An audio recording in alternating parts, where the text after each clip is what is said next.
नमस्कार दोस्तों, डर से डर तक में आपका स्वागत है। आज तक आपने बहुत किस्से कहानियाँ सुनी होंगी और आप जानते भी होंगे, ज़िंदगी को हम जिस तरह से दिशा देते हैं वो उसी तरह से ही ढल जाती है। हम जिस इंसान के बारे में बात करने जा रहे हैं वो ना तो किसी तरह की शक्तियों का मालिक है और ना ही कोई सुपरस्टार। वो तो सिर्फ एक मामूली इंसान है। ये कहानी एक आम इंसान की है जिसका नाम भोला है, जो भगवान में विश्वास रखता है, कर्म को मानता है, फल की इच्छा नहीं करता, कर्म प्रधान है, कर्म से ही पुरुषार्थ बनता है। इस बात को भोला मानता है। शक्ति के साथ दिलेरी रखना भी भोला में शुमार है। जहाँ जमाना हार जाता है भोला वहाँ से शुरू करता है। कुछ अलग करना उसके लिए जिगरा चाहिए, वो भोला के पास था, लेकिन उसे समझने वालों की कमी थी। उसको अपना घर चलाने के लिए छोटी मोटी नौकरी प्रदेश में जाकर करनी पड़ती है, जिसके चलते वह अपने घर नहीं जा पाता है। उसके घर में उसकी बूढ़ी माँ होती है, जिसको उसने बहुत सालों से नहीं देखा था। इसी बीच भोला से एक छोटी सी गलती हो जाती है और उसे नौकरी से निकाल दिया जाता है। बजाय गलती माफ़ करने के उसे ये बोला जाता है, तुम आज़ाद हो, जहाँ चाहे जा सकते हो। बेचारा भोला वहाँ से कुछ सोचता हुआ चलता जा रहा था। मैंने इतने साल अपने मालिक की सेवा की और मुझे बदले में क्या मिला? बस रास्ते के लिए सिर्फ 3 रोटी। अब मैं क्या करूं? कहाँ जाऊं? मेरे लिए तो अब सर छुपाने की भी जगह नहीं है। खैर, अब घर चलता हूं। भोला अपने घर की ओर रवाना हो जाता है। वह चलता जा रहा था। थोड़ी दूर जाने पर उसको भूख लगने लगती है। वह 2 रोटी खा लेता है। अब उसके पास 1 रोटी बच जाती है। हालांकि उसे अभी बहुत दूर जाना था। रास्ते में उसे एक भिखारी मिल जाता है। भिखारी बोला, बेटा, इस बूढ़े को भी कुछ देते जाओ।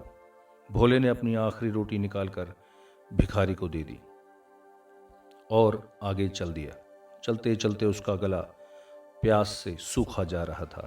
काफ़ी दूर चलने पर वह शहर के करीब पहुंचता है और सामने ही उसे एक ढाबा दिखाई देता है।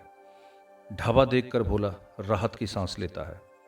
दोपहर का वक्त भी हो चला था। भूख और प्यास से उसका बुरा हाल हुआ जा रहा था। अब पेट भर खाना खा लेने के बाद उसको राहत मिलती है। भोला को ढाबे के ठीक सामने एक बंगला दिखाई देता है। वह ढाबे वाले से पूछता है, शहर के सबसे धनी व्यापारी ने यह बंगला अपने रहने के लिए बनवाया था, मगर लाख चाह कर भी वह इस बंगले में न रह सका। ढाबे वाले ने जवाब दिया।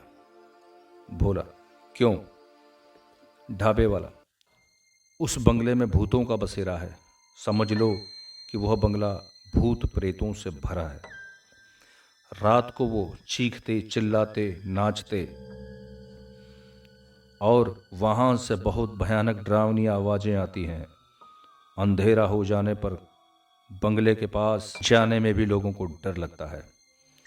लोगों का मानना है कि वह बंगला श्रापित है। किसी ज़माने में वहाँ पर एक कब्रिस्तान हुआ करता था। व्यापारी ने उस जगह को सस्ते दामों में खरीदा था। व्यापारी जो ठहरा अब परेशान है। भोला, उस व्यापारी से कहाँ मुलाकात हो सकती है? मैं उनसे मिलकर कुछ बातें करना चाहता हूँ। हो सकता है मैं उनकी कुछ मदद कर सकूँ। खाना खाने के बाद भोला थोड़ी देर सोने के लिए लेट जाता है। वैसे भी वह काफ़ी थक चुका होता है। शाम होते ही वह व्यापारी से मिलने चला जाता है। उसकी मुलाकात व्यापारी से हो जाती है। व्यापारी, क्या चाहते हो? भोला, मैं एक मुसाफिर हूँ, आपके बंगले में एक रात बिताना चाहता हूँ। मैंने सुना है कि काफ़ी दिनों से खाली पड़ा है। व्यापारी, तुम पागल तो नहीं हो गए? लगता है जिंदगी से ऊब चुके हो। जाओ, कोई और जगह देख लो। शहर बहुत बड़ा है। यह बंगला नहीं, भूतों का बसेरा है। मेरी यह प्रॉपर्टी आज किसी काम की नहीं। इन भूतों ने मेरी प्रॉपर्टी पर ग्रहण लगा दिया है। व्यापारी बड़े दुखी स्वर में बोलता है। भोला व्यापारी को भरोसा दिलाता है और एक रात बंगले में गुजारने की इजाज़त ले लेता है। भोला व्यापारी को कुछ सामान लाने को कहता है, जैसे कुछ दिए, हनुमान चालीसा, गंगा जल और कुछ पूजन सामग्री। भोला कुछ आस्तिक प्रवृत्ति का था। ब्राह्मण कुल में जन्मा भोला कर्मकांड से भी अवगत था। व्यापारी सारे सामान की व्यवस्था कर लेता है और भोला को दे देता है। व्यापारी, भोला अपनी आखिरी इच्छा बताओ, अगर तुम्हें कुछ हो गया तो मैं वो पूरा कर सकूं। भोला, नहीं, मेरी कोई इच्छा नहीं है। मेरी इच्छा तो बस इन भूतों को निपटाने की है। व्यापारी हैरान और परेशान हो जाता है। धीरे धीरे शाम ढलने लगती है और शाम रात की आगोश में जाने लगती है।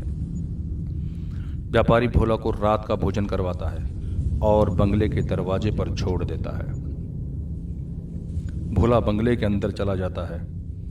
रात 12 बजते ही बंगले में हलचल शुरू हो जाती है। खिड़की दरवाजे आवाज करने लगते हैं और बंगले के अंदर बिजलियां सी चमकने लगती हैं। फर्श के तख्त चरमराने लगते हैं। ऐसा जान पड़ता है कि जैसे बहुत सारे पागल एक साथ नाच रहे हों। उनकी चीख पुकार इतनी भयानक थी कि मानो कब्र के मुर्दे अपनी कब्रों से बाहर निकल आए हों। बंगले के अंदर मानो भूचाल सा आ गया था। जरा सोचो, कमजोर दिल वालों का क्या हाल हुआ रहता।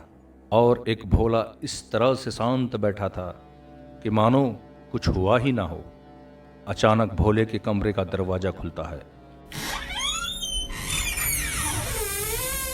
एक भूत अंदर झांक कर देखता है और जोर जोर से चिल्लाने लगता है।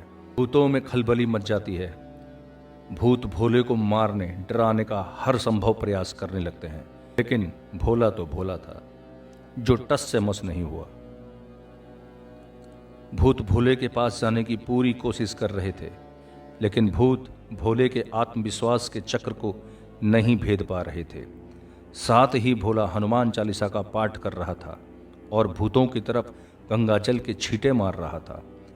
जिस जिस पर गंगाजल के छींटे गिर रहे थे, वह सब एक एक करके प्रेत बाधा से मुक्त होते जा रहे थे।